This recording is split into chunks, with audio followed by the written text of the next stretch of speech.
Let's talk about some important facts about multiplication. Means आपको normal multiplication तो आता है ना, लेकिन अब इसमें जब अपन फ्रैक्शन यूज़ कर लेते हैं तो उस फ्रैक्शन में कुछ क्वेश्चन सॉल्व करने के लिए कुछ इम्पॉर्टेंट फैक्ट्स हैं कि आप डायरेक्टली किसी नंबर को मल्टीप्लाई कब कर सकते हो, कब अपन उसको सब्ट्रैक्शन करेंगे, जो भी चीज़ें मल्टीप्लिकेशन के अंदर की, अगर उसके अंदर सब्ट्रैक्शन का साइन है तब आप उसको मल्टीप्लाई कर सकते हो या नहीं, अगर एडिशन का साइन है तब आप उसको मल्टीप्लाई कर सकते हैं या नहीं। तो यहाँ पे कुछ चीज़ें होती हैं, कुछ कंडीशंस हैं क्वेश्चन सॉल्व करने की, उसको अपन देखते हैं। तो first point is it is not necessary first to multiply the fractions and then simplify. We may simplify first and then multiply. इस लाइन का मतलब है कि ऐसा ज़रूरी नहीं है कि हम लोग हमेशा मल्टीप्लाई पहले करें उसके बाद सिंप्लीफाई करें। अपन पहले उसको सिंप्लीफाई कर सकते हैं क्वेश्चन को और उसके बाद भी मल्टीप्लाई कर सकते हैं। ठीक है, कैसे? For example this is 21/25 multiply 45/68 is equal to, अब इसको डायरेक्टली इन्होंने मल्टीप्लाई के फॉर्म में लिख दिया, 21 multiply 45 divided by 25 multiply 68। Line क्या है? It is not necessary first to multiply the fraction and then simplify. Means अब ज़रूरी नहीं है कि पहले अपन इन दोनों को मल्टीप्लाई करेंगे उसके बाद ही इसको सिंप्लीफाई कर सकते हैं। आप पहले भी इसको सिंप्लीफाई कर लोगे, उसके बाद अगर मल्टीप्लाई करेंगे तो भी आपके आंसर में कोई चेंजेस नहीं होगा। फॉर एग्जाम्पल अब इसने ये मल्टीप्लाई कर लिया, अब कौन सी टेबल में वही है, सेम चीज़ अपन को देखनी है कि कौन सी टेबल के अंदर सेम नंबर्स मिल रहे हैं अपन को। तो 5 5 25 एंड 5 9 45। नाउ अब ये 21 68 सेम टेबल से कट नहीं होगा, ना ही 5 और 9 का कोई ऐसा टेबल है जिससे अपन इन दोनों नंबर्स को कट कर सकें। ठीक है, तो अब जो रिड्यूस होगा ये टेबल आपकी इस नंबर को यहीं तक रिड्यूस कर सकते हैं। Now this 21 as it is multiply 9 divided by 5 multiply 68 is equal to, these two numbers multiply will get 189 and these two number is equal to 340। ये चीज़ समझ में आ गई। चीज़ों को बहुत अच्छे से देखना है अपन को कि 21/25 मिड में मल्टीप्लाई का साइन है और 45/68 है।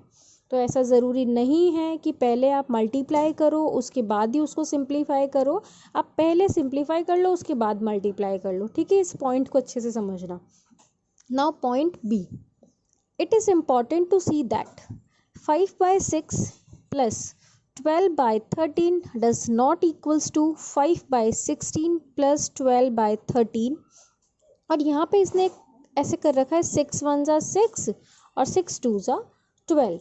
अब ये चीज़ देखने वाली बात ये है कि क्या ऐसा पॉसिबल है? अब यहाँ पर तो अपने पास मिड में था एक मल्टीप्लाई का साइन और यहाँ पर आपको मिड में मिल रहा है एडिशन का साइन। और 3/20 minus 45/37 does not equals to 3/20 minus 45/37 और फिर इसको 5 के टेबल से कट कर दिया, 5 4 20 and 5 9 45, because it is wrong. Wrong क्यों है? बिकॉज आपने यहाँ पर देखा कि मिड में मल्टीप्लिकेशन का साइन था, लेकिन यहाँ तो एडिशन सब्ट्रैक्शन, तो ये तो वैल्यू बिल्कुल चेंज कर देगा। आप इसको कट कर ही नहीं सकते हो। आप कब रिड्यूस कर सकते हो फॉर्म को? जब आपके पास मिड के अंदर मल्टीप्लाई का साइन होगा। This cancellation could only be done when two fractions are multiply. यही मैंने कहा आपको कि जब दो फ्रैक्शन होंगे अगर वो मल्टीप्लाई फॉर्म में है तब अपन उसको सिंप्लीफाई कर सकते हैं, अदरवाइज वो करना गलत हो जाता है। This is not possible in case of addition and subtraction for fraction as shown above. तो ये वाला जो आप करने की कोशिश करते हैं ना, अपन जो मल्टीप्लाई में सिंप्लीफाई करते हैं, वो चीज़ एडिशन और सब्ट्रैक्शन के अंदर फॉलो नहीं होती है। तो इसको अपन को ध्यान रखना है। Now C point is use of of.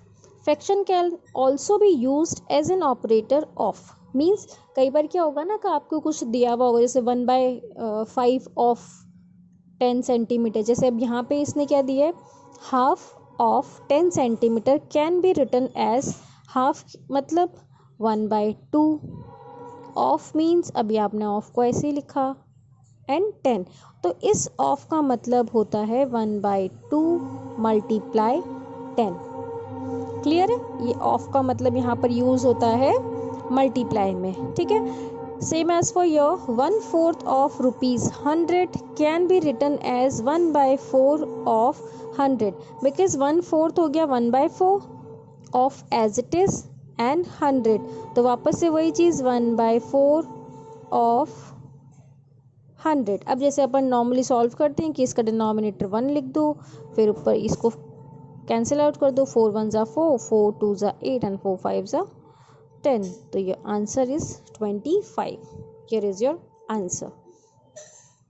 And the D point is, if in between two fraction of is there, then multiply those fraction, that is means अगर आपके पास लिखा हुआ है 1/4 ऑफ 1/3, इस ऑफ का मतलब भी यहाँ पर मल्टीप्लाई में ही काउंट होगा.